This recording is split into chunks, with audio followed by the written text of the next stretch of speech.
प्यारे विद्यार्थियों, कैसे हैं आप और आपकी तैयारी कैसी चल रही है? आशा करता हूँ प्यारे विद्यार्थियों, आपकी तैयारी बहुत ही अच्छी चल रही है।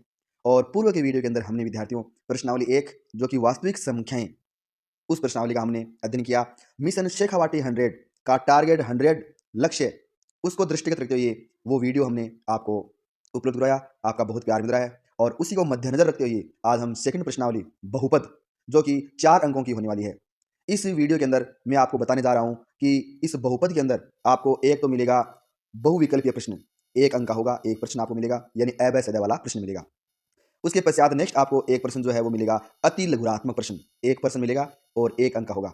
और एक प्रश्न आपको मिलेगा लघुतरात्मक प्रश्न, एक प्रश्न है और 2 अंक का होगा। इस प्रकार कुल मिलाकर के प्यारे विद्यार्थियों आपको 3 प्रश्न मिलेंगे और 4 अंकों की यह प्रश्नावली बहुत ही सरल है। इस बहुपद प्रश्नावली के 4 अंक आप पक्के मान लीजिए। इस वीडियो को ध्यानपूर्वक समझिए और इसी प्रकार के प्रश्न आपको एग्जाम के अंदर मिलेंगे और आप इच्छित सफलता जो है एग्जाम में प्राप्त करेंगे। सबसे पहले विद्यार्थियों हम यहाँ पर इस बहुपद जो प्रश्नावली है उसका कंसेप्ट क्या है वो हम यहाँ पर समझने का प्रयास करेंगे। किस प्रकार के प्रश्न आएंगे उनका अध्ययन भी हम इस वीडियो के अंदर करने वाले हैं। प्यारे विद्यार्थियों, बहुपद क्या होता है? बहुपद यानी ऐसा बीजीय व्यंजक जिसमें उपस्थित चर राशि की घात एक पूर्ण संख्या हो। पूर्ण संख्या कौन सी होती है विद्यार्थियों? 0, 1, 2, 3 ऐसे डॉट डॉट लिमिटेड नंबर जो है वो पूर्ण संख्या होती है, यानी 0 से शुरू होगी पूर्ण संख्याएं। तो ऐसा बीजीय व्यंजक जिसमें उपस्थित चर राशि की घात क्या होती है? पूर्ण संख्या होती है, बहुपद कहलाता है। बहुपद जैसा कि नाम ही दे रखा है, बहुत सारे जिसमें पद होते हैं वो क्या कहलाता है? बहुपद होता है। तथा चर राशि की उच्चतम घात की, चर राशि जो है उसकी मैक्सिमम घात, अधिकतम घात कितनी है, वही उस बहुपद की घात होती है। यानी बहुपद की घात पता करनी हो हमें तो हम क्या करेंगे, उस व्यंजक में अधिकतम घात है वो देखेंगे, जो घात उसकी मैक्सिमम है, ज्यादा से ज्यादा जो घात है वही उस बहुपद की घात होती है। तो एग्जाम में पहले विद्यार्थी क्वेश्चन आएगा, बहुपद दिया हुआ मिलेगा और कहेगा कि इस बहुपद की घात क्या है, तो आपको मैक्सिमम घात देखनी है, वही घात बहुपद की होगी। अब जैसे आप एग्जाम्पल दे रखे हैं 4x+5, इसमें घात बहुपद में चर की घात एक मैक्सिमम 1 है, तो इस बहुपद की घात भी 1 है। और प्यारे विद्यार्थियों जिस बहुपद की घात 1 होती है वह रैखिक बहुपद कहलाता है। आप देखिए ये व्यंजक, इसमें बहुपद की घात कितनी भाई? 2 है। इस व्यंजक में भी बहुपद की घात 2, यहाँ पर ये 4x⁻0 यानी बहुपद की घात क्या है? 0 है। तो प्यारे विद्यार्थियों आपको पता होगा किसी भी चर अचर की घात अगर शून्य होती है तो उसका मान हमेशा क्या होता है? 1 होता है। तो यहाँ पर 4 गुणा 1, और यहाँ इस 1 को किसी भी तरह में लिख दो, x की पावर 0 रखोगे तो भी मान 1 है, y की पावर 0 रखोगे तो भी मान क्या आएगा? 1 आएगा। कुछ भी रख देंगे तो मान क्या आएगा? 1 आएगा। ठीक है, ये √3a प्लस √7 इसमें चर नहीं है, ये अचर है ये भी। इसी प्रकार आप समथिंग एग्जाम्पल्स जो है प्यारे विद्यार्थियों देख पाते हैं यहाँ पर, इनका हम यहाँ पर अध्ययन किया। ये था बहुपद। इस बहुपद के बाद में हम शुरू करते हैं बहुपद में चर की घात 1। चर की घात अगर 1 लेते हैं तो आप देखिए प्यारे विद्यार्थियों, ऐसा बहुपद जिसमें चर की घात 1 हो, ऐसा बहुपद जिसमें उपस्थित चर जो होता है उसकी घात 1 हो, रैखिक बहुपद कहलाता है। अभी मैंने दिखा ना, ये 4x+5 ये रैखिक बहुपद है, 5x ये रैखिक बहुपद है, 2x+3 समथिंग ये एग्जांपल्स जो आप प्यारे विद्यार्थियों देख पा रहे हैं। अक्स चर राशि के रैखिक बहुपद को इस प्रकार रिप्रेजेंट करते हैं ax प्लस बी, जहां a और b कौन सी संख्या होती है? वास्तविक। और प्यारे बच्चों ध्यान ये रखना है, a का मान 0 नहीं होना चाहिए, यानी x का गुणांक ही अगर 0 हो गया, x का पद ही 0 हो गया तो फिर उसकी घात तो 0 ही रहेगी, तो फिर आपका रैखिक बहुपद बनेगा ही नहीं। क्योंकि रैखिक बहुपद कब होगा? जब उस बहुपद में चर की मैक्सिमम जो घात होती है वो क्या हो? 1 होनी चाहिए। ठीक है, उसके पश्चात प्यारे विद्यार्थियों हम बात करते हैं नेक्स्ट द्विघात बहुपद। ऐसा बहुपद जिसमें चर की घात जो है वो कितनी हो? 2 हो, तो द्विघात बहुपद कहलाता है। द्विघात बहुपद का ये मानक रूप है, स्टैंडर्ड रूप ax² plus bx plus c is equal to 0, जहां a b c तीनों क्या है? वास्तविक संख्याएं हैं। क्या है भाई बच्चों? तीनों के तीनों a b और c वास्तविक संख्याएं हैं। और ध्यान रखना है प्यारे बच्चों, a का मान 0 नहीं होना चाहिए। यदि a का मान 0 हो गया इट मीन्स x² वाला पद 0 हो गया तो फिर द्विघात तो रहेगा ही नहीं। ठीक है ना, तो ये आपको बहुत ही ध्यान रखना है। आपको एग्जाम्पल दे रखे पहले विद्यार्थी देखिए, x² तो यहाँ पर घात दोगे नहीं मैक्सिमम, तो द्विघात बहुपद है। यहाँ पर देखिए द्विघात बहुपद, ये द्विघात बहुपद, ये द्विघात बहुपद हो गया। ठीक है, अब प्यारे विद्यार्थियों हम बात करते हैं नेक्स्ट शून्यकों के बारे में। शून्यक मीन्स क्या होता है, यानी शून्य का क्या अर्थ है, क्या तात्पर्य है, हम क्या समझते हैं बहुपद के शून्यक से। तो प्यारे विद्यार्थियों बहुपद का शून्य क्या होता है? देखिए, एक वास्तविक संख्या के, यानी शून्यक है के, एक वास्तविक संख्या के बहुपद का शून्यक कहलाती है। यदि उस के को उस बहुपद में रख के सरल करें तो उसका मान क्या आना चाहिए? 0 आना चाहिए। क्या आना चाहिए भाई? 0 आना चाहिए। तो वो के जो है वो उस बहुपद का शून्यक कहलाता है।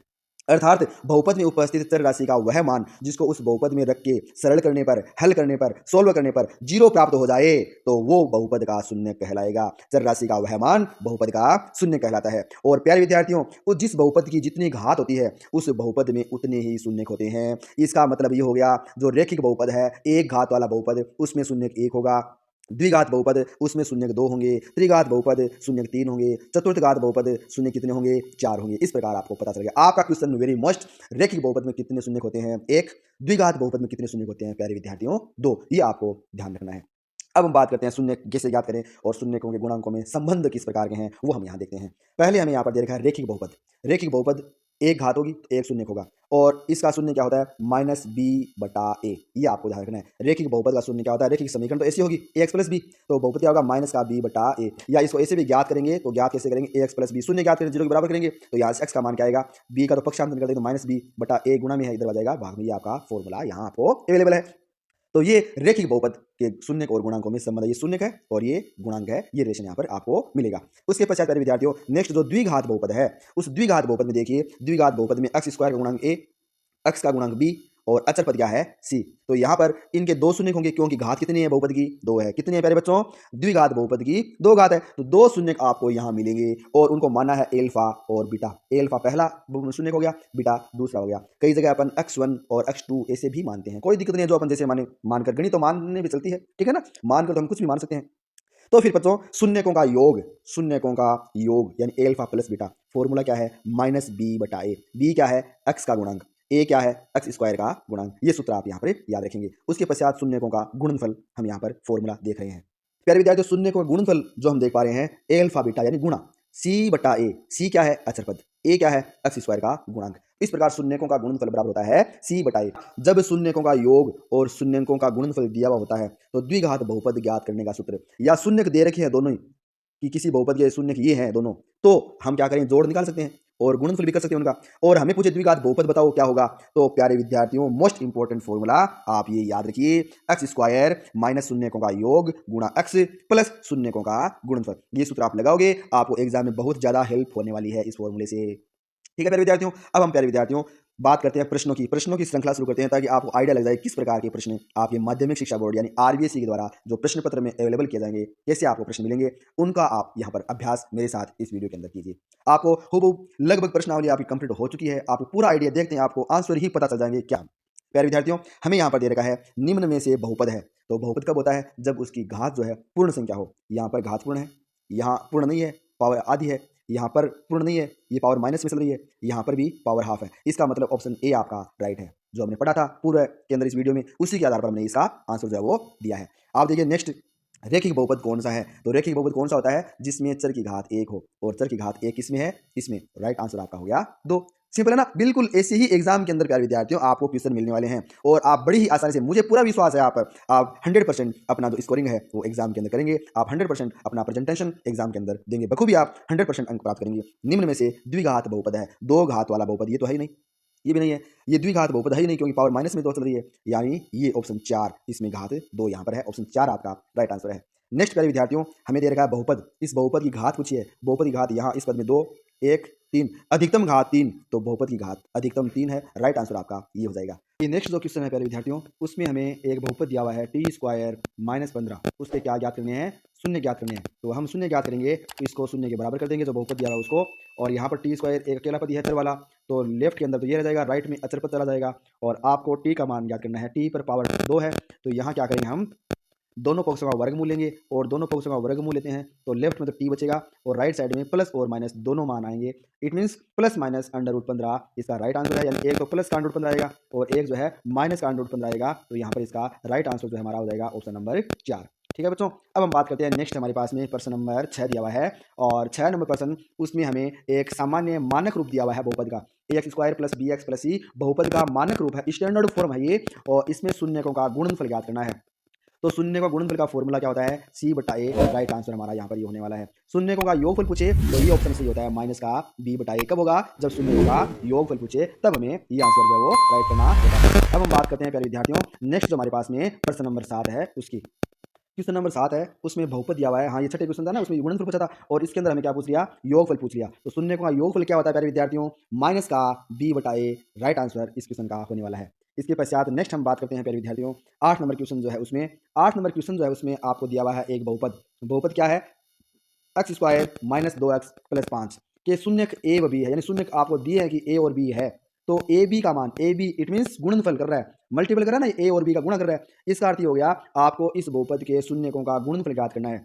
और गुणनफल का फॉर्मूला क्या आता है, सी बटा ए। सी आपके पास में कितना है, ये 5, और ए कितना है, 1, तो 5/1 कितना हो गया, 5। ऑप्शन 2 इस क्वेश्चन का राइट आंसर हो जाएगा। इसके बाद प्यारे विद्यार्थियों नेक्स्ट बहुत ही अच्छा क्वेश्चन है, ये आप देख पा रहे हैं 9वां क्वेश्चन। तो क्वेश्चन नंबर 9 जो है उसके अंदर आप देख रहे हो यहाँ आपको एक बहुपद दिया हुआ है, बहुपद है 2x² प्लस x प्लस के का शून्यक 3 है, यानी ये शून्यक है 3 इसका एक। इसका अर्थ हो गया यदि आप इस 3 का मान यहाँ रखोगे, सरल करोगे तो मान शून्य आएगा। तो आपको अज्ञात राशि k का मान ज्ञात करना है। तो आप मान लिखेंगे 2 गुणा 3 का स्क्वायर प्लस x का मान वापिस 3 प्लस k बराबर 0। 2 गुणा 3 3 9 प्लस 3 प्लस k बराबर 0। 2 गुणा 9 18 प्लस 3 प्लस के बराबर 0। 18 प्लस 3 कितने हो गए, 21 प्लस के बराबर 0। और के का मान ज्ञात करोगे, ये 21 इधर आ जाएगा, प्लस का है तो हो जाएगा माइनस का। तो -21 इस क्वेश्चन का राइट आंसर ऑप्शन नंबर 4 होने वाला है। ठीक है विद्यार्थियों, अब हम प्यारे विद्यार्थियों बात करते हैं नेक्स्ट हमारे पास में जो प्रश्न है उसकी 10वां प्रश्न। इस क्वेश्चन के अंदर देखिए प्यारे विद्यार्थियों बहुत ही आसान, बहुत सिंपल क्वेश्चन है ये। देखिए आप, यदि किसी बहुपद के शून्य √2 और -√2 यानी एक प्लस √2 और एक है माइनस का √2, तो बहुपद के गुणनखंड क्रमशः होंगे। गुणनखंड क्या होंगे, ये प्लस वाला है तो x के साथ माइनस गुणनखंड में रहेगा, और ये माइनस वाला है तो x के साथ प्लस में रहेगा। तो आप देखिए कौन कौन से है यहाँ पर, ये देखो x माइनस √2 और x प्लस √2, ये राइट ऑप्शन हो गया आपका यहाँ पर। ऑप्शन नंबर 3 राइट आंसर है। क्वेश्चन नंबर 12 जो दे रखा है उसके अंदर में दे रखा है एक द्विघात बहुपद के शून्यकों की अधिकतम संख्या क्या होती है। द्विघात बहुपद है और शून्य कितने होंगे, द्विघात मतलब 2। तो आप ऑप्शन नंबर 4 है वो राइट हो जाएगा। ठीक है ना, बड़ा ही सिंपल क्वेश्चन प्यारे बच्चों, आप इसको आसानी से कर सकते हैं। अब इसके पश्चात बहुविकल्पीय प्रश्न थे ये 12, और अब शुरू होते हैं अति लघुरात्मक प्रश्न या लघुतरात्मक प्रश्न। तो इसमें क्वेश्चन नंबर 13 जो है प्यारे विद्यार्थियों, इसमें आप देख पाते हैं आपको एक बहुपद दिया हुआ है। बहुपद हमारे पास में है x² - 2x + 8। इसके शून्य ज्ञात करने हैं। तो पहले तो अपन इसकी क्या करेंगे, गुणनखंड करेंगे प्यारे विद्यार्थियों। गुणनखंड करेंगे तो आपको इस प्रकार जो है ये यहाँ पर गुणनखंड प्राप्त होते हैं। और उसके पश्चात जब भी आपको शून्य ज्ञात करना हो तो उस बहुपद को शून्य के बराबर करते हैं। तो आप देखिए यहाँ पर इसको शून्य के बराबर किया है और फिर अपन ने सरल किया तो x के 2 मान आ गए, क्योंकि द्विघात बहुपद है ये, तो 2 मान आएंगे, एक मान 4 है और दूसरा जो मान कितना आ गया हमारे पास में -2। इस प्रकार हम क्या करते हैं, इस प्रश्न को सरल करते हैं। ये प्रश्न 2 नंबर में आपको मिलेगा प्यारे विद्यार्थियों। नेक्स्ट जो क्वेश्चन हमारे पास में है उसमें आपको दे रखा है एक द्विघात बहुपद ज्ञात करना है और उसके शून्यकों का योगफल दिया हुआ है आपको। शून्य का योगफल हमारे पास में है -3 और गुणनफल दिया हुआ है वो कितना है, 2। सेम अभी पीछे अपन ने क्वेश्चन किया था वही था, सेम इसी प्रकार आपको सरल करना है। x² माइनस शून्यकों का योगफल है -3 मल्टीपल ऑफ x प्लस शून्यकों का गुणनफल। सरल करेंगे x² प्लस 3x प्लस 2, ये आपका बहुपद जो है हो जाएगा। ये आंसर आपका द्विघात बहुपद को रिप्रेजेंट करता है। ठीक है, अब प्यारे विद्यार्थियों नेक्स्ट जो अपने पास में प्रश्न है उसमें शून्य ज्ञात करने हैं और शून्य ज्ञात करने के पश्चात सत्यता की जांच भी आपको करनी है। द्विघात बहुपद आपको दिया हुआ है, ये द्विघात बहुपद है कि शून्य ज्ञात करने हैं और शून्यांकों और गुणांकों में संबंध की सत्यता की जांच भी आपको करनी है। तो सबसे पहले आप क्या करेंगे, शून्य ज्ञात करने के लिए इसे गुणनखंड करेंगे। तो गुणनखंड करने के पश्चात आप क्या करेंगे विद्यार्थियों, यहाँ इसको 0 के बराबर करेंगे, जैसे आपने यहाँ पर शून्य के बराबर किया और यहाँ इसके गुणनखंड आइए 2x - 3 मल्टीपल ऑफ 3x + 1, इसको 0 के बराबर कर दिया और शून्य आपने ज्ञात किए जो कि आपको इस प्रकार यहाँ पर प्राप्त होंगे। ये शून्य आपने यहाँ ज्ञात कर लिए। पहला शून्य है 3/2 और दूसरा शून्य आपके पास में है -1/3। दोनों शून्य आपने यहाँ ले लिए। उसके पश्चात आप सत्यता की जांच करेंगे तो उसके लिए आप क्या करेंगे, एक तो करेंगे शून्यकों का योग, दोनों शून्य को आपने जोड़ दिया, आपके पास में 7/6 और शून्य का गुणनफल किया तो आपको मिला -1/2। ठीक है, अब आप क्या करोगे, सत्यता की जांच करेंगे तो उसके लिए ए बी और सी तीनों आपने मानक रूप से तुलना की। ए का मान 6, बी का मान -7 और सी का मान -3। तो शून्यकों का योग -b/a सरल किया, 7/6 आया और हमारे पास ऊपर भी देखिए आप ये योग जो है 7/6 आप देख पा रहे हैं, ये 7/6 यानी इससे तो हो गया। इसी प्रकार नेक्स्ट आप जो करेंगे गुणनफल, तो गुणनफल क्या आएगा c/a -1/2 और वही हमारे पास में था ऊपर भी। इसका मतलब हो गया शून्यकों और गुणांकों में संबंध सत्य है, सही है, जांच सही पाई गई है। आप लिख देंगे संबंध सत्य है। ठीक है प्यारे विद्यार्थियों, ये क्वेश्चन 2 नंबर में आपको मिल सकता है। नेक्स्ट प्यारे विद्यार्थियों जो क्वेश्चन नंबर 16 है हमारे पास में, उसमें एक द्विघात व्यंजक दिया हुआ है और इस द्विघात व्यंजक में एक अज्ञात अचर k दिया हुआ है कि शून्यकों का योगफल और गुणनफल बराबर है। यानी आपको ये दिया हुआ है कि इस बहुपद द्विघात बहुपद जो है इसके शून्यकों का जो योगफल है वो गुणनफल के बराबर है। तो आपको k ज्ञात करना है।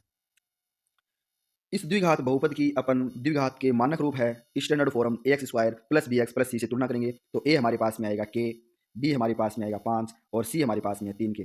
शून्यकों का योगफल -b/a होता है। हमने यहाँ पर सूत्र में लिखा -b है 5 तो 5/a है k, तो लिख दिया k, तो हमारे पास मिला -5/k क्या है, योग। शून्यकों का योग है -5/k। इसी प्रकार हम क्या करेंगे, नेक्स्ट स्टेप लिखेंगे गुणनफल। तो गुणनफल में होगा c/a, तो c है हमारे पास में 3k और a हमारे पास में k से k कट जाएगा तो वैल्यू क्या रहेगी 3, तो गुणनफल हो गया 3। अब हमें प्रश्न के अंदर प्यारे विद्यार्थियों क्या दिया हुआ है, प्रश्न में हमें ये कहा है कि शून्यकों का योगफल जो है वो गुणनफल के बराबर है। तो शून्य का योगफल माइनस का 5 उठा के बराबर कर दिया 3 गुणनफल जो उसके बराबर, और इसे सरल करोगे के के लिए तो आपको वैल्यू मिलती है माइनस का 5/3। ये इस क्वेश्चन का राइट आंसर जो है वो आपको मिल जाएगा। के का मान क्या हो गया, माइनस का 5/3 अगर होता है तो इस बहुपद के शून्य का योगफल उनके गुणनफल के बराबर हो जाएगा। अब हम बात करते हैं प्यारे विद्यार्थियों, नेक्स्ट हमारे पास में क्वेश्चन है उसकी। इस नेक्स्ट जो क्वेश्चन है 17वां, उसमें आपको एक द्विघात बहुपद है ज्ञात करना है। दिया हुआ क्या है, शून्य का योगफल और गुणनफल। सेम केस अभी अपने जो किया है उसी प्रकार इसे सरल करेंगे। शून्य का योगफल और गुणनफल दिया हुआ होता है, सूत्र आपको पता है वो अप्लाई कीजिए और आसानी से आप अपना आंसर है वो प्राप्त कर लेंगे। हम सूत्र अप्लाई करके प्यारे विद्यार्थियों इसे सरल करेंगे तो आपको मिलेगा द्विघात बहुपद जो है 4x² + x + 1, ये इसका राइट आंसर हो जाएगा। उसके पश्चात प्यारे विद्यार्थियों नेक्स्ट क्वेश्चन जो हम लेते हैं, ये px आपको बहुपद दिया हुआ है द्विघात बहुपद x² - 3x - 4, x बराबर -1 पर मान निकालना है। इसका अर्थ हो गया x जहां पर भी है बहुपद में वहां पर आपको वैल्यू क्या रखनी है, -1 रखना है। x बराबर -1 रखने पर सरल करोगे तो आपको वैल्यू प्राप्त हो जाएगी, आपका आंसर प्राप्त हो जाएगा कितना, p -1 यानी -1 पर बहुपद का मान कितना आ गया, 0 आ गया। ये इसका राइट आंसर हो गया। इसके पश्चात प्यारे विद्यार्थियों नेक्स्ट जो अपने पास में 19 नंबर क्वेश्चन है, क्वेश्चन नंबर 19, उसमें आपको एक रेखिक बहुपद दिया हुआ है। प्यारे विद्यार्थियों रेखिक बहुपद पता होगा आपको, रेखिक बहुपद की क्या पहचान होती है कि उसमें उस बहुपद में चर जो होता है उसकी घात मैक्सिमम जो होती है वो 1 होती है। के शून्य ज्ञात करने हैं, तो जब भी रेखिक बहुपद के शून्य ज्ञात करोगे तो उस बहुपद को आप 0 के बराबर कर दोगे और सरल करेंगे तो आपको उत्तर जो उसका मान मिलेगा 4/3, और ये इस बहुपद का शून्य है। इस प्रकार ये इसका राइट आंसर हो जाएगा 4/3। तो प्यारे विद्यार्थियों ये प्रश्नावली 2 जो है हमने कंप्लीट की है। बहुपद जो प्रश्नावली 4 अंकों की प्रश्नावली है, बहुत ही सरल है, आसान है। आप आसानी से प्यारे विद्यार्थियों इस प्रश्नावली के 4 अंक है आप अपनी झोली में डाल सकते हैं। और यदि आपको प्यारे विद्यार्थियों यह वीडियो पसंद आया है तो प्लीज़ एक लाइक जरूर कीजिएगा, क्योंकि आपका लाइक ही मुझे मोटिवेट करता है। यदि प्यारे विद्यार्थियों आप अपने मित्रों को भी इस वीडियो को शेयर करना चाहें तो बिल्कुल कीजिए, शेयर कीजिए ताकि वो भी इस वीडियो का अधिकतम लाभ उठा पाएं। यदि आप हमारे YouTube channel education hub Govind Prajapati पर पहली बार आए हैं, पहली बार विजिट कर रहे हैं, तो प्लीज़ हमारे यूट्यूब चैनल को सब्सक्राइब जरूर करें ताकि आगामी इसी प्रकार के वीडियो जो कि इसी कंटेंट वाले होंगे आपके लिए उपयोगी साबित होंगे परीक्षा की दृष्टि से, जो कि आगामी आपकी परीक्षाएं होने वाली है फरवरी में शुरू, तो वो वीडियो आपको सबसे पहले मिले और आप उनका अधिकतम लाभ उठा सकें। नेक्स्ट वीडियो के अंदर मैं फिर हाजिर होऊंगा आपके लिए, तब तक के लिए धन्यवाद।